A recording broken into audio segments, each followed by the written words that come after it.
bersyukur kepada Allah dengan mengucapkan Alhamdulillahi Rabbil Alamin. Berselawat kepada Rasulullah dengan mengucapkan Allahumma salli ala Sayyidina Muhammad wa ala ali Sayyidina Muhammad. Allahumma salli wa sallim wa barik alaihi. Yang sama-sama kita hormati Bapak Ketua beserta seluruh pengurus Masjid Al-Qalam, hadirin hadirat, muslimin muslimat, alim ulama, sedik pandai, tokoh masyarakat. InsyaAllah kita semua dimuliakan Allah Subhanahu wa ta'ala. Amin ya rabbal alamin. Judul kita subuh ini sebagaimana tertulis, untuk apa kita hidup. Itulah agaknya yang dibicarakan ibu-ibu di atas sampai ribut betul. Untuk apa kita ini hidup? Pertanyaan ini tidak bisa dijawab oleh akal manusia. Makanya Sokrates, seorang filosof dulu Yunani, berkata, untuk menjawab mengapa kita hidup, perlu hidup 500 tahun lamanya. Tak cukup umur. Berpikir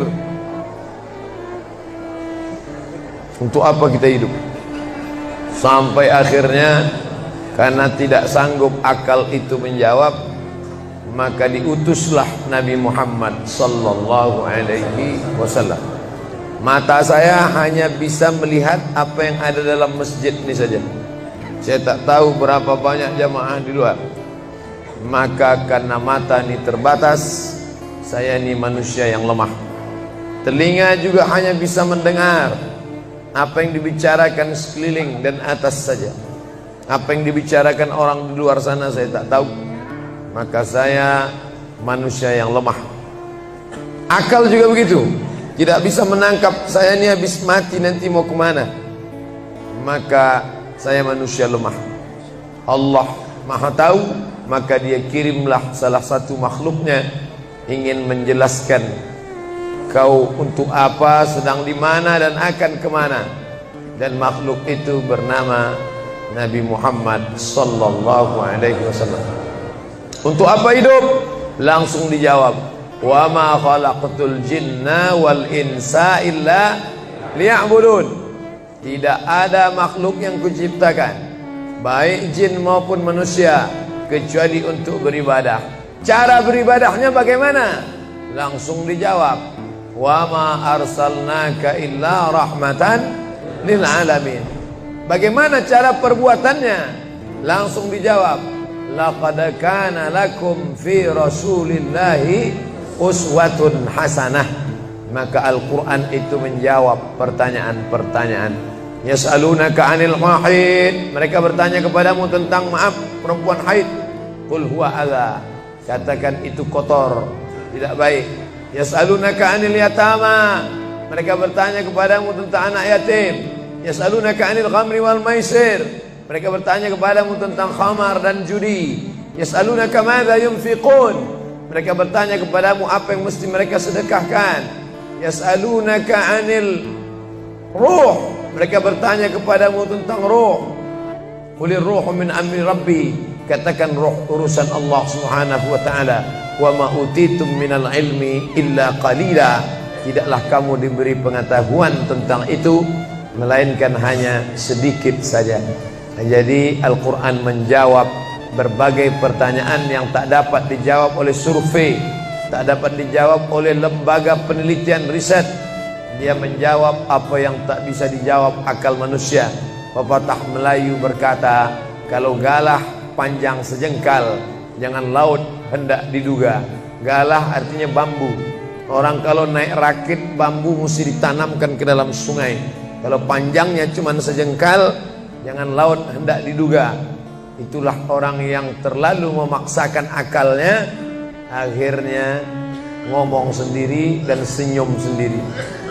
Akhir puncak daripada akal adalah ngomong sendiri, senyum sendiri.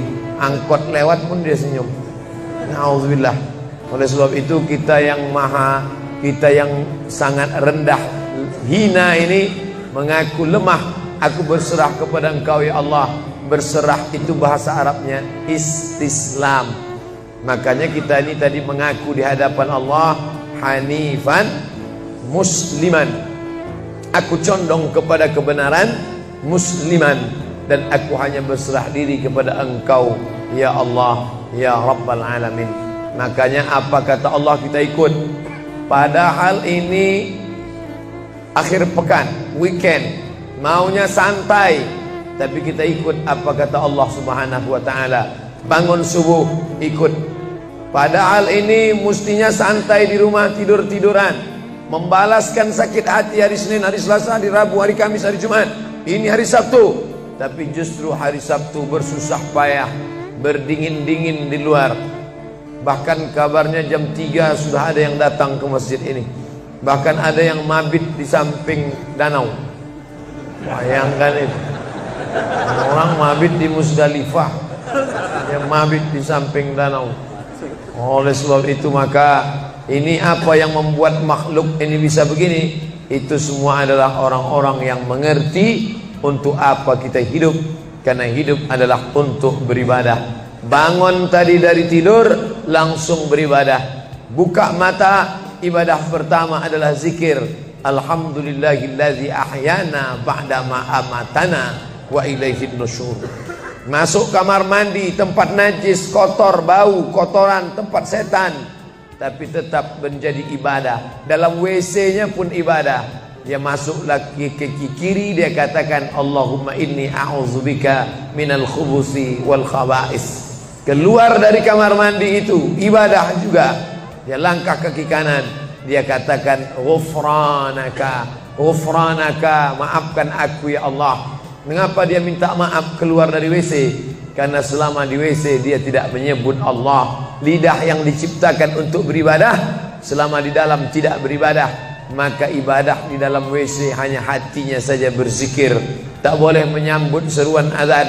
Terdengar suara azan masuk ke WC, Allahu Akbar, Allahu Akbar, Allahu Akbar. Oh, tak boleh. Tak boleh mengucapkan salam. Assalamualaikum, Nabi diam. Assalamualaikum, Nabi diam. 3 kali diucap, Nabi diam. Selesai keluar dari toilet, WC, barulah Nabi menjawab Waalaikumsalam warahmatullah. Karena tidak boleh menyebut nama Allah, maka minta ampun keluar dari WC. Karena lidah yang semestinya dipakai untuk menyebutmu ya Allah, berzikir mengingatmu ya Allah, tadi tak kupakai selama beberapa menit di dalam. Maka dia katakan ghufranaka. Lalu kemudian melihat wajah di cermin, mana tahu ada kotoran di mata. Jangan sampai kita berjumpa sama orang di masjid, orang senyum, kita senyum, yang disenyumkan orang kita. Maka lihat dulu baik-baik. Maka ketika melihat wajah, dia pun menjadi ibadah. Allahumma kama hassanta khalqi fahassin khuluqi. Sebagaimana kalau kau sudah perbaiki bentuk ciptaanku ini menjadi sempurna, maka perbaikilah akhlakku ya Allah. Lalu setelah itu berangkat dari rumah menuju masjid, beribadah juga. Bismillahi tawakkaltu ala Allah, la haula wala quwata illa billah. Setiap langkah kaki ke Masjid Al-Qalam ini bernilai 1 langkah menghapus dosa. Langkah kedua mengangkat derajat. Langkah ketiga menghapus dosa. Langkah keempat mengangkat derajat. Tidak tanggung-tanggung, derajatnya diangkat Allah. Siapa yang duluan datang langsung dapat di depan. Tapi ada orang terlambat tetap tinggi juga derajatnya. Mana dia? Ini yang di atas. Siapa bilang perempuan direndahkan, dihinakan? Perempuan dimuliakan. Mana contoh perempuan dimuliakan? Kalau mau tahu, datanglah ke Masjid Al-Qalam. Perempuan dimuliakan. Bapak Ibu yang dimuliakan Allah, masuk ke dalam masjid, langkah kaki kanan, Allahumma inni as'aluka min fadlik. Itu doa nanti keluar. Tapi ketika akan masuk, apa doanya? Allahumma ya Allah, iftahli, bukakan untukku abwaaba rahmatik, pintu rahmatmu, bernilai ibadah. Duduk berzikir, jangan ngobrol, jangan cerita. Foto Pak Ustaz, sikit-sikit boleh.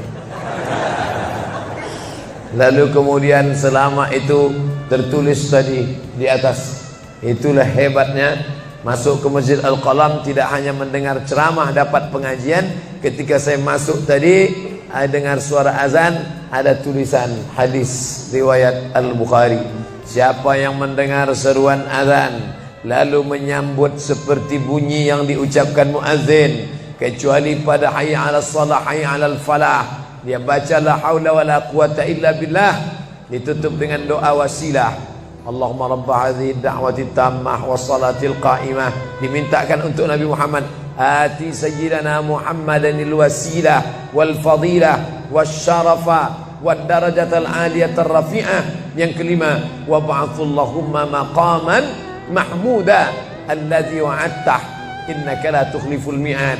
Maka kata Nabi, halat laku syafaati yaumal qiyamah, layaklah dia mendapat syafaatku hari kiamat. Makanya selama duduk di depan tadi, tak ada satupun yang ngobrol, semuanya menyambut seruan azan. Allahu Akbar, Allahu Akbar, Allahu Akbar, Allahu Akbar. Ada kawan sebelah ngajak ngobrol, gimana bro program mancing kita? Allahu Akbar, Allahu Akbar.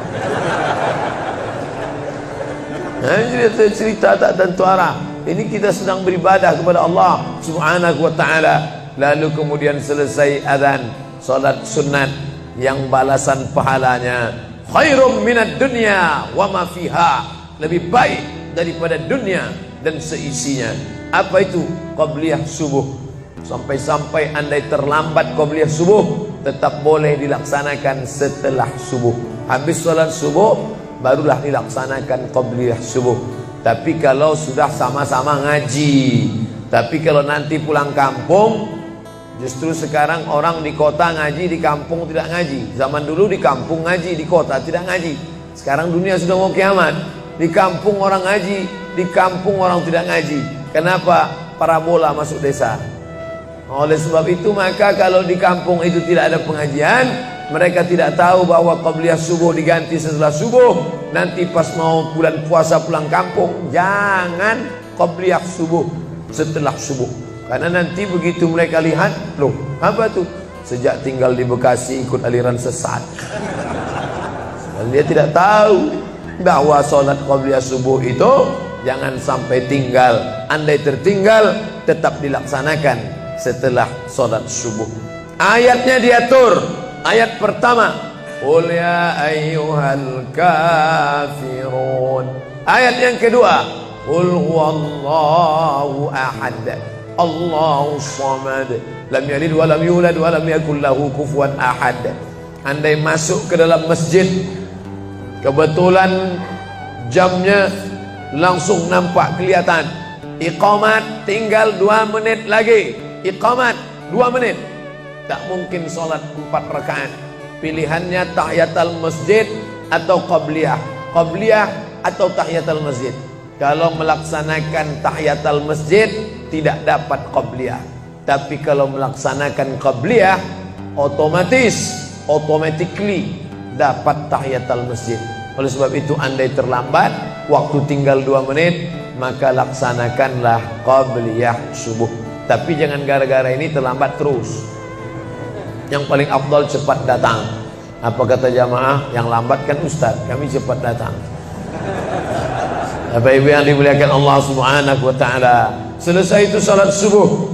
Kalau qabliyahnya lebih baik daripada dunia dan seisinya, apalagi salat subuhnya. Begitulah. Kalau qabliyahnya saja yang pendek ayatnya lebih baik daripada dunia dan seisinya, apalagi solat subuhnya. Lalu pahala solat subuh itu apa? Tak ada yang tahu. Makanya kata Nabi, lau ya'lamuna ma fil atamati was subhi, andai mereka tahu pahala solat subuh berjamaah, la atauhuma habwan, mereka akan datang ke Masjid Al-Qalam walaupun merangkak. Habwan, lumpuh, sakit kakinya, dia akan datang. Kursi roda tak ada, yang mendorong tak ada, datang dia ke masjid ini walaupun merangkak. Kenapa mereka tidak datang? Karena mereka tidak tahu. Kenapa mereka tidak tahu? Karena mereka memang tidak cari tahu dan tak mau tahu. Dan sampai masanya mereka nanti akan menyesal saat melihat orang-orang mendapatkan balasan muttaqiina fiha 'alal araik, Mereka duduk di atas kursi-kursi istana surga, tersenyum melihat orang-orang yang dulu tak peduli pada sholat subuh. Mudah-mudahan kita semua istiqomah insyaallah. Jadi Ustadz, kalau hidup ini cuma untuk ibadah, sholat, masjid, baca Quran, zikir, gimana kami mau mencari nafkah? Gimana kami mau buka ruko? Gimana kami mau bisnis? Gimana kami mau tanam kelapa sawit? Gimana kami mau proyek batubara? Gimana kami mau ternak ikan? Ini mesti dipahami bahwa ibadah itu dibagi dua. Satu namanya ibadah mahdhah, pure, original, murni, tidak bercampur dengan apa-apa. Yang satu lagi tidak ibadah tapi bernilai. Nah, ini mesti dipahami. Bapak yang masuk kantor dari jam 8 pagi sampai jam 4 sore itu ibadah. Karena kalau itu tidak ibadah, habislah waktu kita. Makanya yang bekerja niatkan ibadah. Sehingga kalau istrinya nanya, "Mas kok lama pulang?" Ibadah nih, Mas. Tapi jangan gara-gara ini di kantor itu ibadah, lalu ketika azan di masjid kantor berkumandang, hayya 'alas shalah, dia terus ngetik, "Mas, ayo ke masjid." Enggak, ini pun juga ibadah. Kau ibadah aja ke sana, aku ibadah di sini. Itu juga enggak benar. Karena ibadah itu dibagi dua. Satu yang murni, pure, tidak bercampur dengan apapun, namanya ibadah mahdhah. Salat, baca Quran, zikir, iktikaf. Tapi ada satu lagi tidak ibadah, tapi kalau diniatkan dia bernilai ibadah. Termasuk ibu-ibu yang hamil 9 bulan 10 hari itu ibadah. Kalaulah 9 bulan 10 hari itu tidak ibadah, betapa tidak adilnya Allah. Masa kita yang duduk-duduk di masjid dapat pahala ibadah, dia yang muntahnya, yang ngidapnya tak dapat ibadah. Tadi malam begitu sampai di airport langsung SMS masuk, "Ustadz, keluar dari pintu berapa? Ini ada perempuan ngidam mau ketemu." Saya keluar dari pintu 4, kami sudah standby di pintu 4. Lantai berapa? Lantai paling atas. Oke. Sampai di sana lihat perempuan tidak pakai jilbab, pakai celana jeans. Saya udah mau marah. Ini kenapa? "Mohon maaf Pak Ustaz, non muslim." Astagfirullah. Rupanya non muslim hamil ngidam mau jumpa Ustaz Somad. Mudah-mudahan anaknya jadi anak solid. Ya, Allahu Akbar. Bernilai ibadah. Lalu yang dapat pahala dari itu siapa? Dari mana ibu-ibu hamil muda itu tahu saya? Kenal saya di mana? Padahal dia dari Jawa, saya dari Sumatera. Ternyata ada orang beribadah yang tidak kita sangka ibadah. Tidak ada rukun, tidak ada syarat, tidak ada wajib, tidak ada sunat, tidak ada makruh, tidak ada mubah. Apa ibadahnya? Ya ini, merekam ceramah ini. Merekam ceramah ini ibadah. Memoto itu ibadah. Bayangkan resiko tukang foto. Saya sampai sekarang tukang foto itu resikonya nanti setelah tua matanya gini.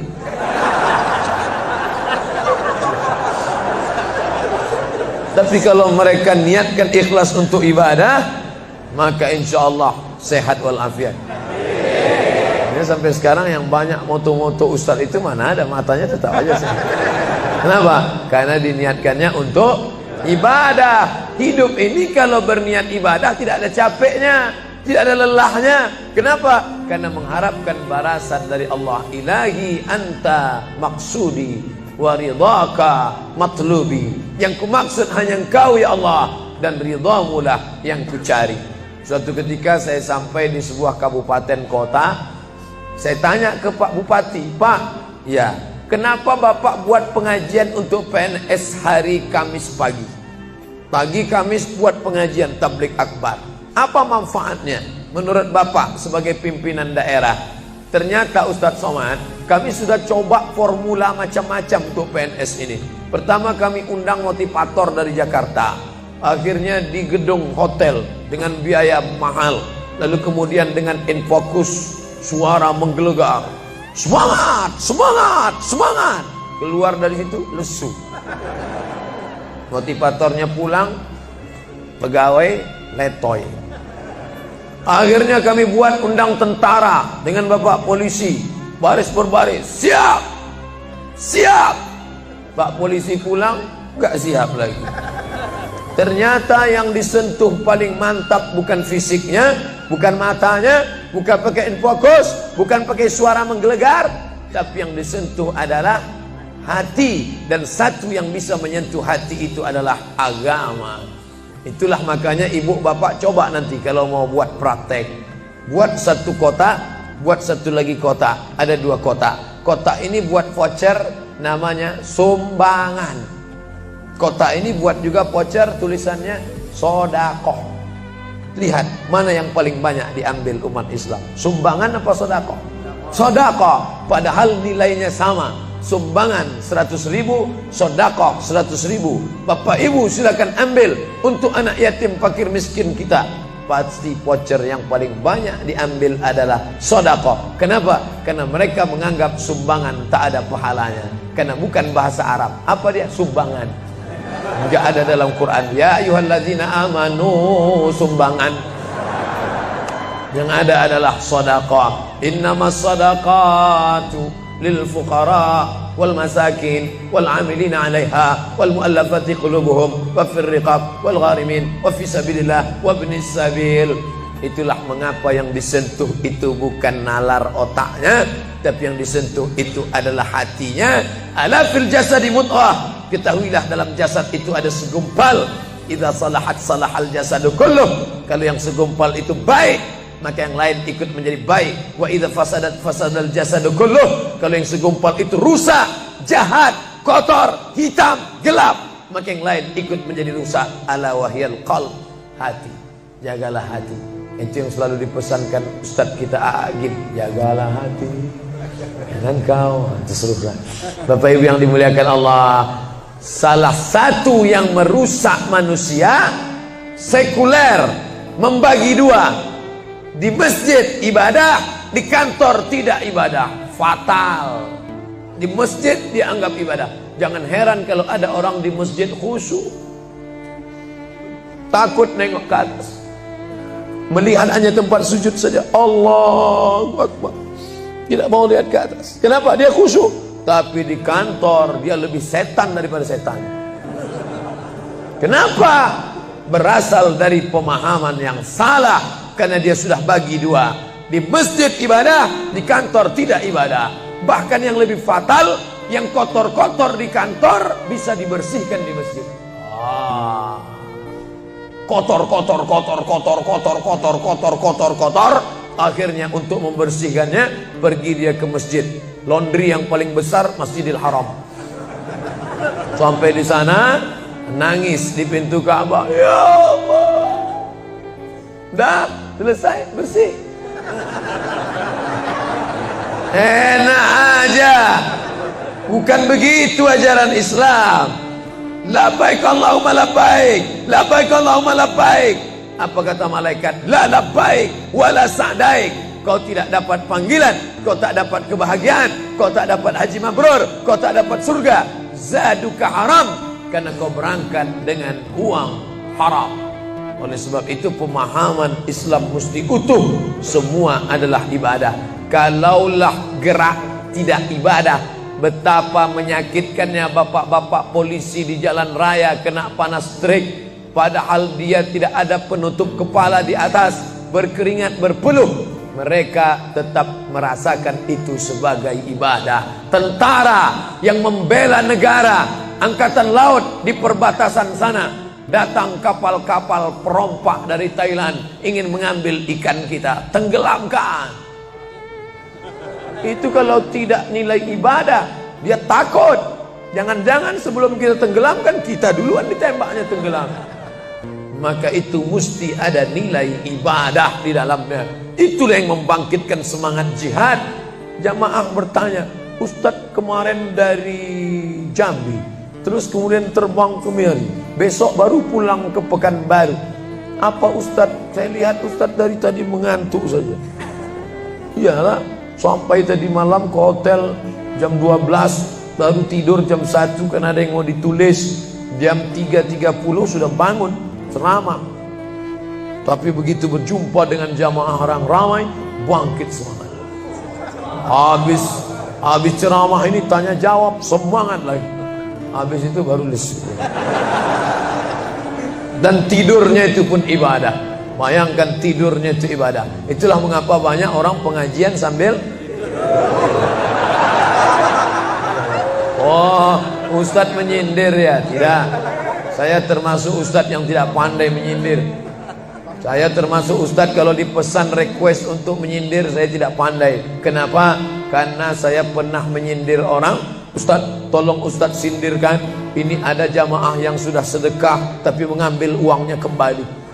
Siapa yang bersedekah mengambil uangnya kembali? Kal kalbil ladzi ya'udu ila qaihi, sama seperti anjing yang menjilat muntahnya kembali.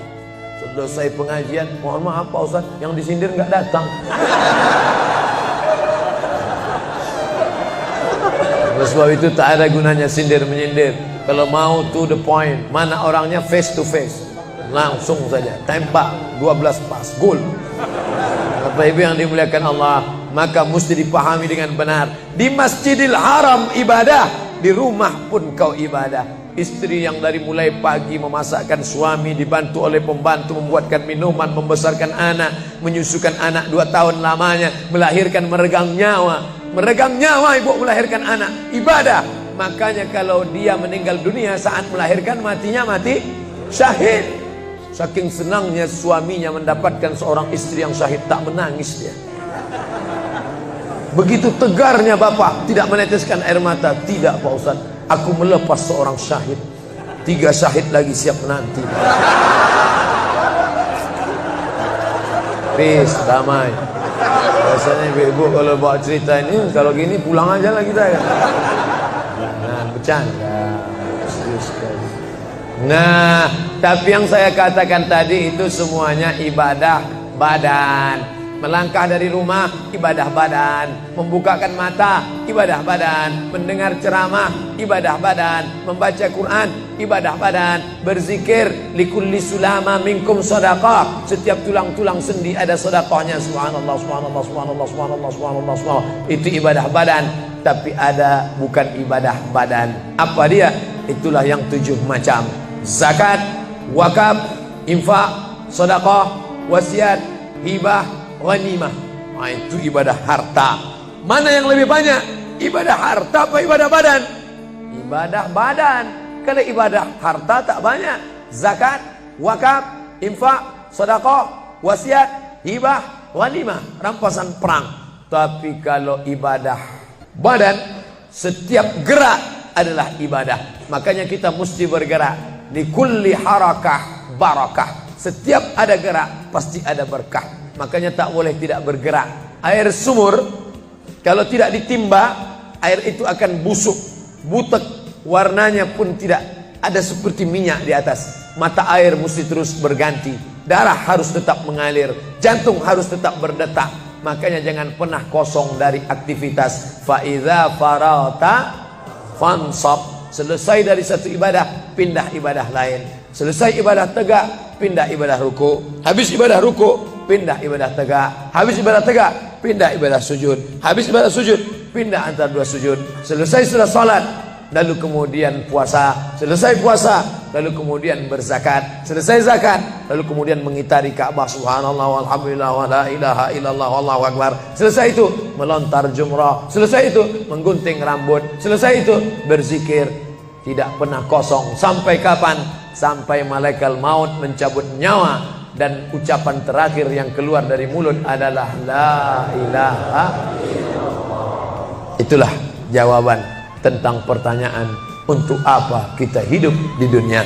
Nanti kalau ada anak, ibu, bapak, tetangga, kawan, sahabat, andai tolan bertanya, untuk apa kita ini hidup? Tak usah jawab, putarkan aja videonya. Itulah enaknya zaman sekarang. Kalau dulu mesti diingat.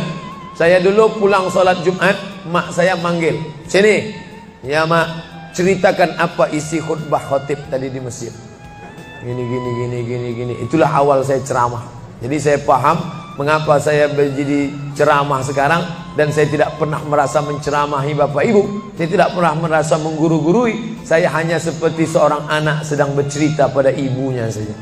Tadi mak, kata khotib itu begini. Anak sekarang enggak. Apa kata khotib tadi? Ini MP3-nya. Bapak Ibu yang dimuliakan Allah Subhanahu wa taala, ibu yang mendidik anak-anak ibu, ibadahnya luar biasa. Itulah mengapa ibu lebih tinggi derajatnya daripada laki-laki.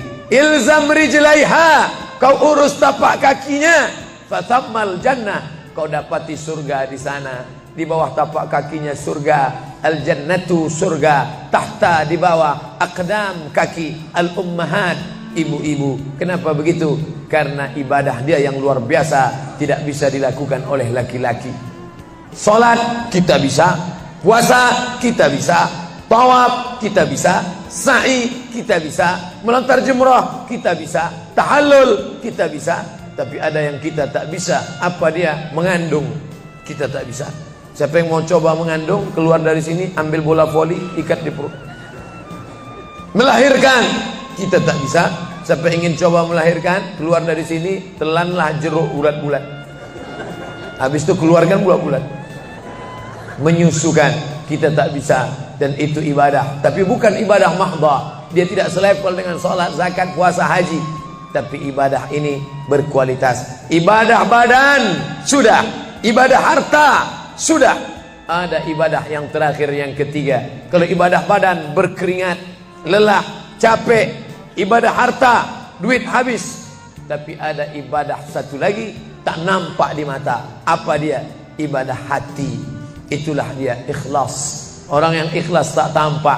Ikhlas, ridha, qanaah, tawakal, zikir, muhasabah, muraqabah, tazkiyatun nafs, mensucikan hati dari penyakit hati, riya, sum'ah, takbur, sombong, hasad, busuk hati. Itu ibadah. Kenapa begitu? Disitulah letak adilnya Allah. Man bana masjidan, siapa yang bangun masjid, banallah mislahu baitan fil jannah, dibangunkan Allah untuknya satu istana di dalam surga. Bapak Ibu yang ikut membangun masjid ini, mudah-mudahan diberikan Allah Ta'ala balasan melimpah ruah. Kami nggak bisa Pak Ustadz, jangankan bangun masjid, buat rumah kami aja kami nggak bisa. Allah Maha Adil. Kalau kau tidak bisa dengan ibadah harta, maka engkau dengan ibadah tangan. Apa dia? Ikut gotong royong masjid. Nampak ada pembangunan masjid, ikut ngecornya, pasangnya. Tapi dengan syarat menyelesaikan masalah. Jangan buat masalah. Man shalla isnatai asyarata raka'ah, siapa yang salat 12 rakaat fil yaumi wal lailah, sehari semalam, bunyalahu bihinna baitun fil jannah, dibangunkan untuknya satu istana di dalam surga. Sama macam orang yang bangun masjid, salat 12 rakaat. Kamu bisa bangun masjid? Bisa. Bagus. Kamu? Saya nggak bisa. Amal saya apa? Tenang, ada amal. Allah Maha Adil. Salat 12 rakaat. 2 rakaat sebelum subuh, 4 rakaat sebelum zuhur, 2 rakaat setelah zuhur, 2 rakaat setelah maghrib, 2 rakaat setelah isya. 12 rakaat. Saya nggak bisa Pak Ustadz, sedang terbaring di rumah sakit, kaki sakit, kepala sakit, hati sakit, jantung sakit. Stop, jangan lanjutkan. Aku tak sampai hati mendengar penderitaan. Jadi amal saya apa Pak Ustadz? Ada satu amalmu. Apa dia? Ridha, menerima takdir Allah Subhanahu wa ta'ala. Sakit Pak? Tidak. Kenapa? Sakitku hilangkan, hatiku ridha. Man lam yasbir bibalai, siapa yang tak sabar dengan bala ujianku, walam yarda bi qada'i, yang tak ridha dengan takdirku, falyatlub rabban siwaya, carilah Tuhan selain aku. Kau sabar, kau ridha menerima itu. Apa balasannya? Lebih hebat daripada balasan orang yang bangun masjid, lebih besar daripada balasan 12 rakaat salat. Innama yuwaffas sabiruna ajrahum bighairi hisab. Orang yang sabar itu balasannya bighairi hisab, tak dapat dihitung, tak dapat dikira, unlimited. Begitulah Allah Maha Adil. Untuk apa kita hidup? Hidup untuk beribadah. Ibadah apa yang kita lakukan? Ibadah badan, ibadah harta, ibadah hati. Yang sudah melaksanakan tiga-tiganya, alhamdulillah. Yang baru melaksanakan satu, tambah. Yang satu pun belum, innalillah. Masjid ini besar. Kadang kita bangga masjid besar, rupanya APBN, anggaran pendapatan belanja negara. Bangga kita masjid megah, rupanya APBD, anggaran pendapatan belanja daerah. patutlah masjidnya di tengah hutan, karena di situ tanah yang murah. Akhirnya pemukiman masyarakat jauh, masjid di tengah jalan, masjid di tengah perjalanan luar kota, jauh dari pemukiman masyarakat. Masuk kita ke dalam, tai kambing yang ada di dalam. Tapi masjid ini megah, mewah, 2 lantai, lengkap dengan kubah yang besar. Ini swadaya masyarakat. Saya tahu ini dari mana? Jamaahnya cerita. Kalau tidak, mana saya tahu. Ini masjid ini asli swadaya Pak Ustaz. Lama membangunnya Pak? Enggak lama, sebentar saja. Sebentar saja, sekejap langsung terkumpul 7,6 miliar uang. 7,6 M. Itu kalau dibelikan cendol berenang gitu. Bayangkan itu. Bisa terkumpul masyarakat. Padahal ibadah yang paling berat, ibadah harta ini. Banyak orang kalau diajak iktikaf, banyak. Ayo kita iktikaf, ramai. Ayo kita zikir ke Az-Zikra, ramai. Jangan lupa besok zikir ke Az-Zikra hari Ahad pertama, sekaligus acara live Damai Indonesiaku TV One bersama Ustadz Abdul Somad LCM. Tapi ada ibadah yang berat. Apa dia? Ibadah harta. Banyak orang ketika diajak muhasabah zikir malam, ya Allah, banyak dosa kami ya Allah, tapi dia susah menangis, meneteskan air mata. Tapi begitu lewat kota infak, memang menangis. Tak sampai hati melihat Bung Karno keluar dari dompet. Lewat kotak sodako infak, lama membuka dompet mencari patimuran. Nauzubillah. Mudah-mudahan kita tak termasuk golongan yang bakhil ini. Kenapa? Karena setan selalu asyaitan, setan ya'idukumul faqra, membisikkan kepakiran. Jangan beri, jangan beri, jangan beri, nanti kau susah, nanti anak kau tak makan, nanti kau dikeluarkan kerja kau makan apa, nanti kau mau beli rumah, nanti kau mau beli tanah, nanti kau mau beli mobil, nanti kau mau beli cincin, nanti kau mau beli kamera, nanti kau mau ganti HP, uangmu tak ada. Setan selalu berbisik-bisik. Lawan setan itu. Qul a'udzu birabbin nas, malikin nas, ilahin nas, min syarril waswasil khannas, alladzi yuwaswisu fi sudurin nas, minal jinnati wan nas. Hanya saja kalau yang berbisik itu setan, kita baca ayat kursi, insya Allah dia kabur. Ini yang berbisik ini kawan kita. Kita bacakan ayat kursi, hafal pula dia dari kita lagi. Tapi tak apa-apa, tetap aja bacakan. Allahu la ilaha illa huwal hayyul qayyum, la ta'khudhuhu sinatun wa la naum. Hembuskan ke wajahnya. Bapak Ibu yang dimuliakan Allah, setelah ibadah 3 ini kita lakukan, ibadah badan sudah, salat subuh sampai melimpah ruah ke belakang. Saya dengar suara hati tadi, lapor, tenda sudah penuh, sudah melimpah ke jalan. Masya Allah. Ibadah harta sudah 7,6 M. Ibadah hati sudah, sabar, ridha, qanaah, tawakal. Tapi jangan lupa, datang merusak yang 3 ini, perkelahian, merusak ukhuwah Islamiyah. Masjid yang besar, kalau sudah kelahi di dalamnya, tinggal kelahi, tak lagi ada persatuan. Masuk masjid bukan baca doa pintu masuk masjid, malah masuk masjid ngelihat kira-kira dia di mana ya. Oh dia di sana, gua di sini lah. Oh di sini, dia di sini. Sampai akhirnya suatu hari terlambat, lupa ngelihat. Allahu Akbar, rupanya dia di samping. Jangan kelahi. Wa'tasimu bihablillah, berpegang teguhlah dengan tali Allah. Tali Allah itu apa? Al-Quran dan Sunnah. Apalagi ulama, nggak ngerti Quran, nggak ngerti Sunnah, tanya ulama. Al-ulama warasatul anbiya. Wa'tasimu bihablillah, berpegang teguh dengan tali Allah. Wala tafarraqu, jangan berpecah belah. Coba lihat bunyi ayatnya. Andai ayat itu sampai bihablillah titik sudah cukup. Berpegang teguhlah dengan cara tali Allah, cukup. Mengapa ujungnya tetap ditutup? Wala tafarraqu, jangan berpecah belah. Karena banyak orang yang sudah baca Quran, sudah sholat, sudah puasa sunat, tapi hatinya pecah bercabang. Galah patah boleh disambung, kaca retak boleh direkat, hati rusak kemana obat akan dicari. Oleh sebab itu kalau ada fitnah-fitnah, tabayun, klarifikasi. Jangan suudzon. Ijtanibu katsiran minaz-zan. Kepengurusan masyarakat, jamaah, sayang kebersamaan rusak. Gara-gara apa? Gara-gara nila setitik rusak susu sebelanga.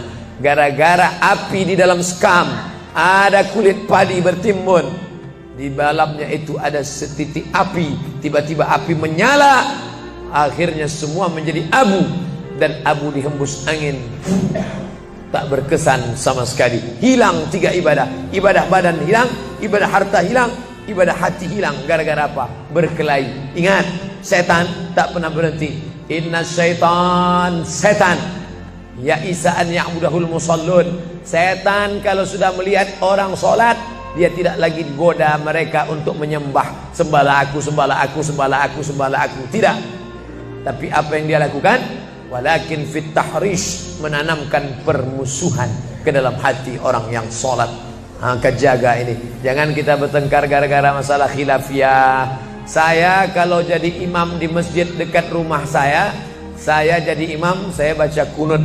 Dan imam-imam dekat rumah saya itu saya pesan harus baca kunut, karena saya berpegang mazhab Syafi'i. Tapi ketika sholat di Masjid Al-Qalam, saya tidak tahu jamaah di sini pakai kunut apa tidak. Saya tidak ingin merusak kebiasaan mereka. Mana tahu mereka ikut mazhab Hambali, mana tahu mereka Muhammadiyah, saya tidak tahu. Maka ketika diminta jadi imam, Ustaz jadi imam, batuk. Saya tak mau merusak, biarlah imam tetap saja. Rupanya imam di Masjid Al-Qalam tidak baca kunut, ya saya tetap ikut sholat. Apakah perlu saya ulang sholat saya? Tidak. Sholat saya sah, karena apapun ormasmu, apapun mazhabmu, mau NU, mau Muhammadiyah, mau Perti, mau Persis, mau Al-Irsyad, mau Jamaah Tabligh, mau FPI, mau mazhab Hanafi, mazhab Maliki, mazhab Syafi'i, mazhab Hambali, semuanya sepakat sholat subuh itu wajib. Jadi yang wajib aja kita laksanakan. Adapun perbedaan teknisnya, yang satu pakai usolli, yang satu nggak pakai usolli, yang satu ngangkat tangannya ke telinga, yang satu ngangkat tangannya ke bahu, yang satu bismillahnya jahar, yang satu bismillahnya sir, yang satu ayatnya panjang, yang satu ayatnya pendek, yang satu pas mau turun sujud tangan duluan, yang satu lutut duluan, yang satu duduknya tapak kakinya duduk di tapak kaki kiri, yang satu duduknya langsung pantatnya ke lantai, yang satu telunjuknya ngangkat sekali, yang satu berkali-kali. Itu masalah teknis simple sederhana. Ada masalah yang lebih besar. Apa masalah kita yang lebih besar? Membeli tanah baru untuk buat sekolah Islam, membeli tanah baru, ruko baru untuk buat apa? 212 mat, kita mat. Orang Islam belanja di warung Islam. Alangkah indahnya, selesai acara sholat subuh bersama, pengajian bersama, selesai itu belanja beras minyak goreng bersama. Serbu. Sehingga bangkitlah ekonomi umat. Berapa pegawai bisa ditampung bekerja? Langsung membeli beras ke tempat-tempat tanaman masyarakat, sehingga mereka tidak menjadi korban rentenir. Musim menanam diulur, kasih pinjaman pupuk, pinjaman tanah. Masa musim panen ditarik, mereka menjadi korban rentenir lintah darat. Disedot darah mereka sampai kering dan mati. Kita selamatkan dengan apa? Dengan market. Masjid punya market. Saya beberapa kali meresmikan market punya masjid di Masjid Raya Batam, Masjid Agung Batam. Itu di bawahnya ada super mini market untuk menjamaah. Kemarin pulang dari Pulau Bintan, itu juga meresmikan di Dumai. Begitu juga. Ini 212 Mart. Terserah namanya apa. Ada 212 Mart, ada namanya Kita Mart, atau bisa juga buat Somart. Nah, bisa juga. Bapak Ibu yang dimuliakan Allah Subhanahu wa taala, maka visi misi kita ke depan, jauh melihat ke depan. Kami harus punya pusat perbelanjaan komunitas muslim, kami harus punya komplek perumahan muslim. Nah, ini semua yang akan menyelamatkan kita. Kalau sudah begitu, maka mengertilah untuk apa kita hidup. Dan setelah itu kita pun mati dalam keadaan tenang. Baru anak kita bisa berkata, mari kita antar jenazah almarhum Abdul Somad menuju tempat peristirahatan terakhir. Karena memang benar-benar istirahat. Tapi berapa banyak orang tidak istirahat, karena amal badan tak ada, amal harta tak ada, amal hati tak ada. Tak pernah memikirkan masjid, tak pernah memikirkan umat, tak pernah memikirkan belanja umat, tak pernah memikirkan pendidikan anak-anak umat. Akhirnya mati yang layak untuk dia. Mari kita antar dia menuju azab pertama, akan menyusul azab-azab berikutnya. Na'udzubillah.